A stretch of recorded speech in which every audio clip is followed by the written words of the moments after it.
சென்னை மயிலாப்பூரில் நடைபெற்று வரும் மழைநீர் வடிகால் பணிகளை முதலமைச்சர் மு க ஸ்டாலின் நேரில் ஆய்வு செய்து வருகிறார். அதன் நேரலை காட்சிகளை தற்போது பார்க்கலாம்.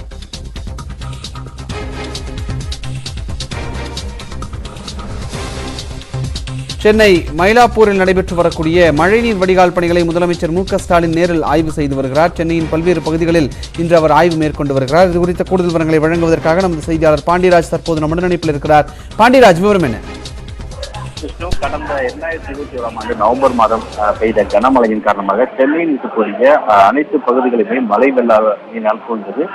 கிட்டத்தட்ட 400க்கும் மேற்பட்ட இடங்களானது மழைநீர் சூழக்கூடிய இடங்களாக கண்டறியப்பட்டு பணிகளானது நடைபெற்றுள்ளது. மேலும் மழை பெய்த நேரங்களில் அப்போது வெளியூர்களிலிருந்து மின் மோட்டார்கள் மற்றும் பல்வேறு இயந்திரங்கள் கொண்டு தண்ணீரானது வெளியேற்றப்பட்ட நிலையில் வருடம் பெய்யக்கூடிய பருவமழையின் போது மழைநீர் தேங்கக்கூடிய இடங்களை கண்டறிந்து அங்கு குடிநீர் வடிகால் வாரியத்தின் மூலமாகவும் அதே போல மாநகராட்சியின் மூலமாகவும் மழைநீர் வடிகால் கால்வாய்களை சீரமைக்கும் பணியாகவும் அதே போல புதிய கால்வாய் வழித்தடங்களை ஏற்படுத்தும் விதமாகவும் பல்வேறு திட்டங்களானது வகுக்கப்பட்டு நிதியும் ஒதுக்கப்பட்டிருக்கிறது. அதன் அடிப்படையில் சென்னையில் பல்வேறு இடங்களில் நடைபெற்று வரக்கூடிய மழைநீர் வடிகால் பணிகளை முதலமைச்சர் மு க ஸ்டாலின் அவர்கள் இன்று காலையிலிருந்து நேரில் ஆய்வு செய்து வருகிறார். இன்று காலை 11 மணி அளவில் துவங்கிய ஆய்வானது தற்போது வரை நடந்து கொண்டிருக்கிறது.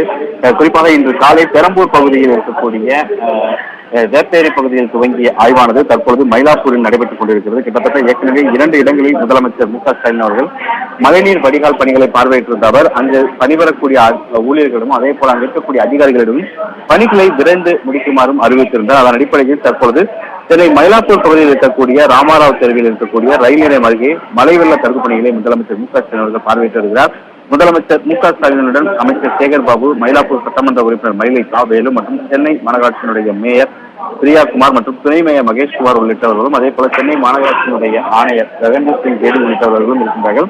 நாம் ஏற்கனவே குறிப்பிட்டது போல இன்று காலை வேப்பேரி மற்றும் பெரம்பூர் புளியந்தோப்பு உள்ளிட்ட பகுதியில் ஆய்வு மேற்கொண்ட முதலமைச்சர் அவர்கள் தற்போது மயிலாப்பூர் ராமாராவ் பகுதியிலும் அதைத் தொடர்ந்து மந்தவெளி பேருந்து நிலையம் அருகே இருக்கக்கூடிய தேவநாதன் தெருவில் மழைநீர் வடிகால் பணிகளையும் பார்வையிட்டு ஆய்வு செய்திருக்கிறார். ஆய்வுக்கு சென்ற முதலமைச்சருடன் அப்பகுதியினுடைய இளம் பெண்களும் இளைஞர்களும் செல்ஃபி இருக்கக்கூடிய அந்த காட்சிகளை நாம் பார்த்துக் கொண்டிருக்கிறோம். ஏற்கனவே குறிப்பிட்டிருந்தோம், மழைநீரானது வருடந்தோறும் பெய்யக்கூடிய பருவமழையினால் தேங்கக்கூடிய இடங்களானது கண்டறியப்பட்டிருந்தது. அந்த கண்டறியப்பட்ட இடங்களில் மழைநீர் வடிகால்களை சீரமைக்கவும் புதிய வழித்தடங்களை ஏற்படுத்தவும் நிதியானது ஒதுக்கப்பட்டது. அதன் அடிப்படையில் நடைபெற்று வரக்கூடிய பணிகளை தற்பொழுது முதலமைச்சர் நேரில் பார்வையிட்டு ஆய்வு செய்திருந்தார். மேலும் பணிகளை விரைந்தும் தொய்வின்றி முடிக்கவும் முதலமைச்சர் உத்தரவிட்டிருக்கிறார். நன்றி பாண்டியராஜ், உங்களுடைய தகவல்களுக்கு. தொடர்ந்து மேலும் பல செய்திகளை பார்க்கலாம். ஒரு சிறு இடைவேளை.